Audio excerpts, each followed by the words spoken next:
सूर्य कोपतोय, देश तापतोय, तापमान सतत वाढतंय. दिल्लीमध्ये पारा 43 डिग्री सेल्सिअसच्या पार गेलाय आणि येलो अलर्ट दिला जातोय. पण खरं तर भीती ही तापमानात नाहीये, तर मृत्यूंच्या संख्येत आहे. वाढत्या तापमानामुळे हीट स्ट्रोक येऊन मागच्या काही वर्षात देशभरात किती मृत्यू झालेत सांगतो. रील शेवटपर्यंत बघा. इकडे आकडेवारीनुसार 2018 ते 22 या फक्त 5 वर्षात तब्बल 3798 लोकांचा उष्णतेमुळे मृत्यू झाला होता. म्हणजेच दरवर्षी शेकडो कुटुंब उद्ध्वस्त होत आहेत. आणि हा फक्त अधिकृत आकडा आहे. अनऑफिशियली नोंद न झालेले मृत्यू किती झाले असतील याची गिनतीच नाहीये. यात सर्वात जास्त फटका बसलाय महाराष्ट्र आणि बिहारला.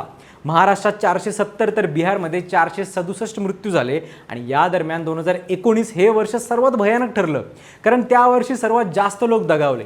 2026चा उन्हाळा सुद्धा आग ओकतोय. याही वर्षी अनेक जण मृत्युमुखी पडलेत. पण प्रश्न हा आहे की जास्त उन्हामुळे माणसं नक्की मरतात कशी?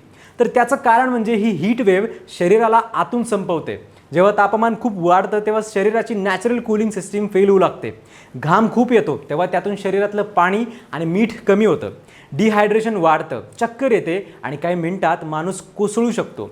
यालाच मेडिकल लँग्वेजमध्ये हीट स्ट्रोक म्हणजेच उष्माघात म्हणतात. या अवस्थेत हृदय वेगाने धडधडतं, मेंदू आणि किडनीवर ताण येतो आणि वेळेत ट्रीटमेंट मिळाली नाही तर शरीराचे अवयव एकामागून एक बंद पडू शकतात. म्हणजे उन्हाळा किंवा जास्त तापमान ही एक प्रकारे आपत्तीच आहे, जिचे बळी मागच्या काही वर्षात अनेक जण ठरलेत. अशा वेळी पाणी कमी पिणं, उन्हात जास्त वेळ राहणं अशा छोट्या चुका सरळ जीवावर बेतू शकतात. म्हणूनच उन्हाळ्याच्या दिवसात स्वतःची काळजी घेणं खूप महत्त्वाचं आहे. कारण हा उन्हाचा धोका प्रत्यक्ष दिसत नाही, पण तो प्रत्येक क्षणी जवळ येतो.